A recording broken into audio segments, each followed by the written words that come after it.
A bill was just reintroduced in the House, which, if passed, would increase benefits for certain Social Security beneficiaries by right around $500 a month, with some folks receiving even more than that, upwards of $600+ a month.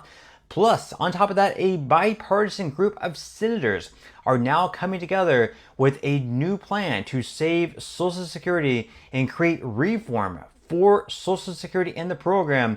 So in today's video, we are going to be covering everything that you need to know. But before we go ahead and dive into it for today, if you would like to receive $300 in pretty much completely passive income, in a pinned comment below, I will be leaving a link where you can sign up for Capital One 360 checking. You see right now, Capital One is running a promotion where if you sign up for one of their 360 checking accounts, and you make two separate deposits of at least $500 within the first 75 days from your account opening, in return, Capital One will be giving you a bonus of $300 just for doing so.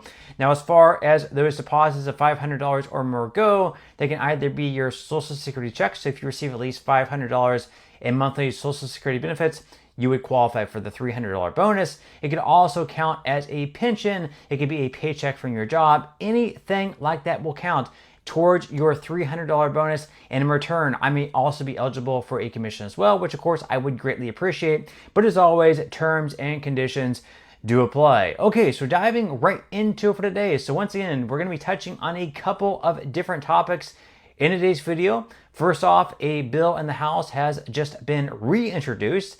If this bill were to pass, everyone receiving Social Security would receive a slight increase in benefits, but some folks could receive as much as $500, $600 plus more in monthly payments. So we're going to be covering that bill that was just reintroduced. Then on top of that, we also had a bipartisan group of senators proposing a new Social Security reform process that would save Social Security benefits and prevent those cuts from taking place come 2031 or 2032 if Congress does not take action. So first off, we're going to be covering this article here from CNBC. They say a bipartisan group of senators is introducing a bill to initiate action on Social Security reform.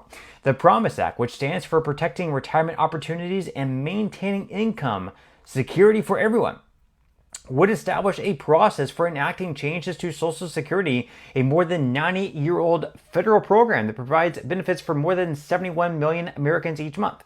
Social Security, a pay-as-you-go program that relies on trust funds to supplement payroll taxes when paying benefits, faces a looming funding shortfall. The program may only be able to pay 78% of retirement benefits in 2032, according to the annual Social Security Trustees report released back in June. And while members of Congress have proposed several pieces of legislation to address the issue, almost none of those bills have been brought up for a vote, according to the Promise Act proposal released on Wednesday. The proposal would create a legislative procedure through which those ideas may be considered. Lawmakers introducing the bill include Senators Dick Durbin, the Democratic whip from Illinois, as well as Bill Cassidy, a Republican in Louisiana, John Cornyn, a Republican in Texas, Tim Kaine, a Democrat in Virginia, Angus King, an independent in Maine, and Tom Tillis, a Republican in North Carolina. Now, you might be wondering, how exactly is this going to work? And is there a chance of this actually passing? They say the Promise Act would create a procedure to initiate congressional action on Social Security ahead of the trust fund depletion dates. It's a quote, "Our bipartisan proposal opens Congress to debate this issue in a transparent, fair, and bipartisan way," Durbin said in a statement. It would task the Social Security Advisory Board, an independent bipartisan committee, with sending a base bill to Congress. After gathering public input, any legislative recommendations included would have to provide at least 50 years of solvency for Social Security. Now, a base bill would be introduced by majority leaders of the Senate and House. If they do not, other members of Congress could do so.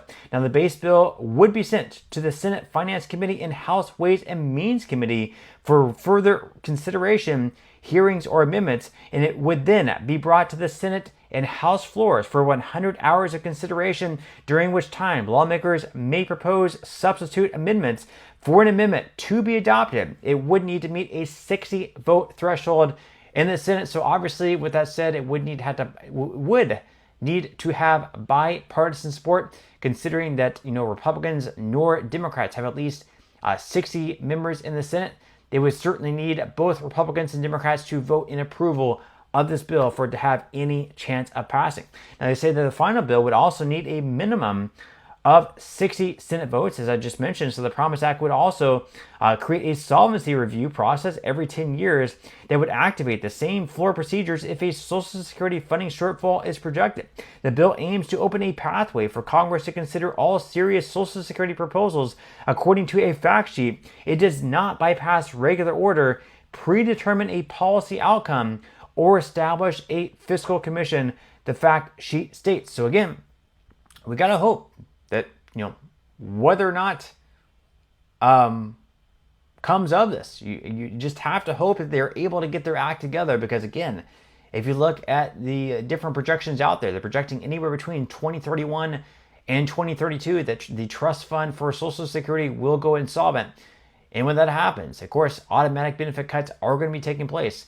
These cuts can range anywhere between 22 to 26%. So on average, that's going to be an average cut for a Social Security retiree of right around $500 a month.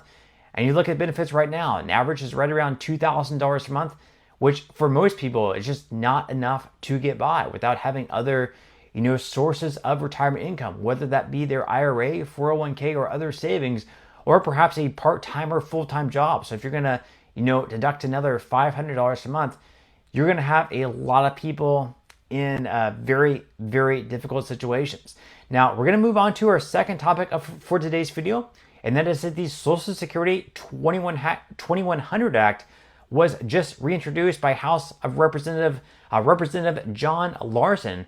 Now, what exactly is in this bill? We're going to go ahead and discuss it here with this article here from the Think Advisor. They say that Representative John Larson has reintroduced the Social Security 2100 Act, which was last revived in 2023. The bill tweaked the cost of living adjustment to provide a bigger inflation buffer for beneficiaries.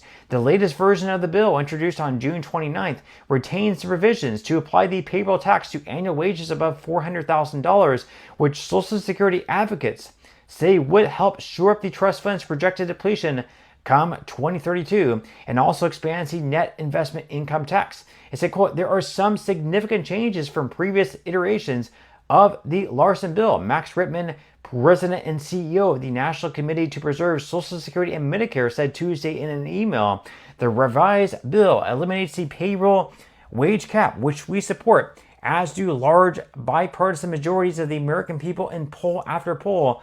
Also, we applaud the congressmen's, including protections in the bill against Trump/Doge interference and abuse of the Social Security Administration. The new version also uses the higher of either the Consumer Price Index for Americans 62 and older, or CPIE, or the Consumer Price Index for urban wage earners and clerical workers, or CPIW, to determine COLAs. Larson has also added more provisions related to improving Social Security's customer service, according to Shannon Benton, executive director of the Senior Citizens League.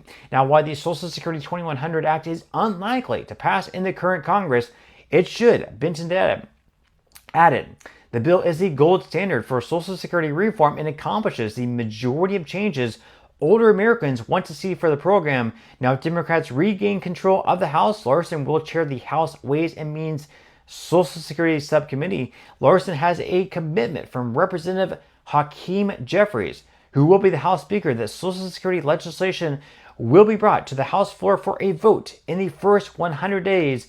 Nancy Altman, president of the Social Security Works, said Tuesday in an email. Now, reintroduction of the Social Security 2100 Act is a reminder that Democrats have clear plans to protect and expand Social Security. Where is the Republican plan? Altman said. Social Security Works enthusiastically endorses the Social Security 2100 Act. Altman added, it would increase benefits for everyone and keep their benefits from eroding, with an updated measure for cost of living, includes important targeted increases for a number of groups, including caregivers, widowers, and the oldest of beneficiaries. So again, this would be absolutely huge. If you look at the numbers across the board, what this is going to increase benefits for, it's going to be, another $500 or $600 plus per month for those currently receiving the special minimum benefit, because in this bill, again, it's going to increase benefits to 125% of the federal poverty line for those currently receiving the special minimum benefit.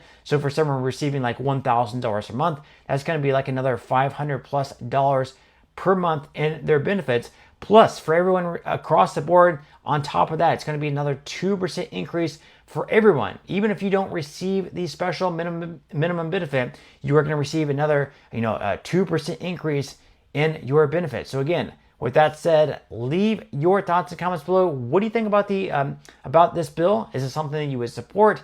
Are there any other things that you would like to see included in the bill? Leave your thoughts and comments below. But that's all I have for today's video, and I will see you in the next one.